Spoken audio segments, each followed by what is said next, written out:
அஸ்ஸலாமு அலைக்கும் வரஹ்மத்துல்லாஹி வபரகாத்துஹு. அல்ஹம்துலில்லாஹ். கண்ணியமிக்க சகோதர சகோதரிகளே, அல்லாஹுடைய மாபெரும் கிருபையால் நாம் எல்லாம் லைலத்துல் கத்ர் என்று சொல்லக்கூடிய அந்த புனிதமிக்க இரவை அடையக்கூடியவர்களாக இருக்கிறோம். அந்த லைலத்துல் கத்ர் இரவு என்பது நிச்சயமாக ஒரே ஒரு இரவுதான். ஆனால் எந்த இரவு லைலத்துல் கத்ர் இரவு என்பதில்தான் நம் மக்களிடையே சில குழப்பங்கள் நிலவுகின்றன. சில சாரார் என்ன சொல்கிறாங்கன்னு சொன்னால், குறிப்பிட்டு ஒரு நாளை இதுதான் லைலத்துல் கத்ர் இரவு என்று அந்த இரவு முழுக்கவும் வணக்கங்களை, அதாவது இபாதத்துகளை செய்து வருகின்றார்கள்.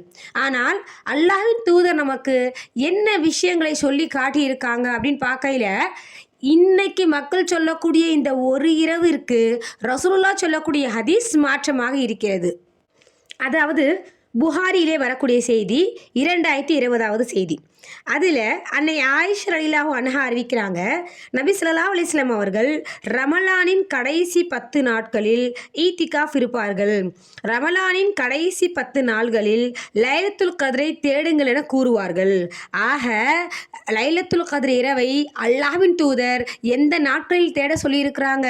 கடைசி 10 நாட்களில்.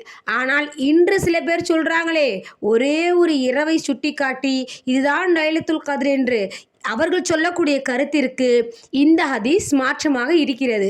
அப்போ காரணம் என்ன? ஹதீஸ் மாற்றமாக இருக்குன்னு விளங்கணுமானா நிச்சயமாக அல்லாஹ்வின் தூதருடைய வார்த்தை மாற்றமல்ல, அவர்கள் சொல்லக்கூடிய கூற்றுதான் மாற்றமாக இருக்கிறது. ஏன் என்று சொன்னால், அல்லாஹ்வின் தூதருக்கே மறக்கடிக்கப்பட்ட ஒரு விஷயத்தை இன்னைக்கு என்ன பண்ணுறாங்க, சில மனிதர்கள் இதுதான் ஒற்றைப்படை, இதுதான் லைலத்துல் கத்ர் இரவு என்று அந்த ஒற்றைப்படையில் அந்த ஒரு இரவை தேடக்கூடியவர்களாக இருக்கிறார்கள். இப்போ நமக்கு ஒரு சந்தேகம் வரும், அது எப்படி நபிகள் நாயகத்திற்கே இந்த இரவு மறக்கடிக்கப்பட்டுருச்சா அப்படின்னா, ரசூலுல்லாஹ் சொல்லி காட்டுறாங்க. புகாரியில் வரக்கூடிய ஒரு செய்தி 2018. அதில் என்ன அந்த ஹதீஸுடைய சுருக்கம் இருக்குன்னா, அல்லாஹ்வின் தூதர் மக்களிடத்தில் வந்து சொல்கிறாங்க, லைலத்துல் கத்ர் இரவு எனக்கு காட்டப்பட்டுச்சு, கனவுல அல்லாஹ் தஆலா காட்டுறான், ஆனால் அது மறக்கடிக்கப்பட்டு விட்டது. ஆகவே கடைசி 10 நாளில் நீங்கள் என்ன பண்ணுங்க, ஒவ்வொரு ஒற்றைப்படையிலையும் நீங்கள் லைலத்துல் கத்ரை தேடுங்கன்னு சொல்லிட்டு அல்லாஹ்வின் தூதர் நமக்கு வழிகாட்டி இருக்கிறாங்க. ஆனால் இன்னைக்கு என்ன பண்ணுறாங்க, சரியாக அந்த 27வது அந்த ஒற்றைப்படையை மட்டும் வைத்துக்கொண்டு அதுதான் லைலத்துல் கத்ர் இரவு என்று தவறாக நினைத்து கொண்டு அந்த ஒரு நாளில் மட்டும் விவாதத்துக்களை செய்து வருகிறார்கள்.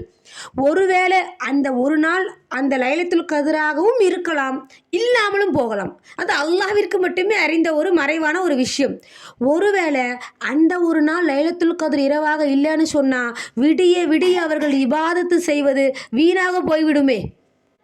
அப்போ நாம் என்ன பண்ணணும்? ரசூலுல்லாஹ் சொல்லிட்டாங்களா இல்லையா, கடைசி ஒற்றைப்படைகளில் தேடுங்கன்னு.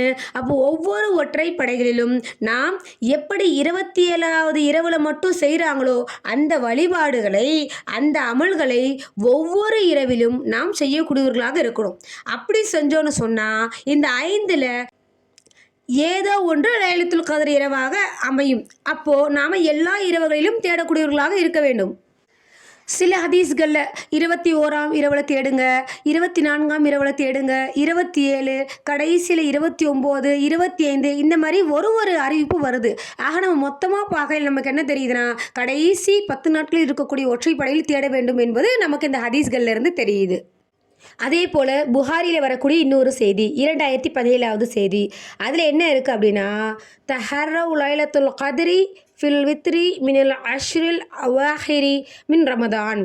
அல்லாஹ்வின் தூதர் அவர்கள் கூறினார்கள், ரமலானின் கடைசி 10 நாட்களில் உள்ள ஒற்றைப்படை இரவுகளில் லைலத்துல் கத்ரை தேடுங்கள்.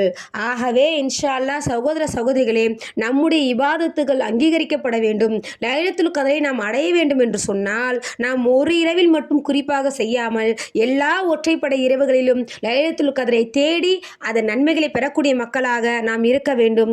அஸ்ஸலாமு அலைக்கும் வரஹ்மத்துல்லாஹி வபரகாத்துஹு.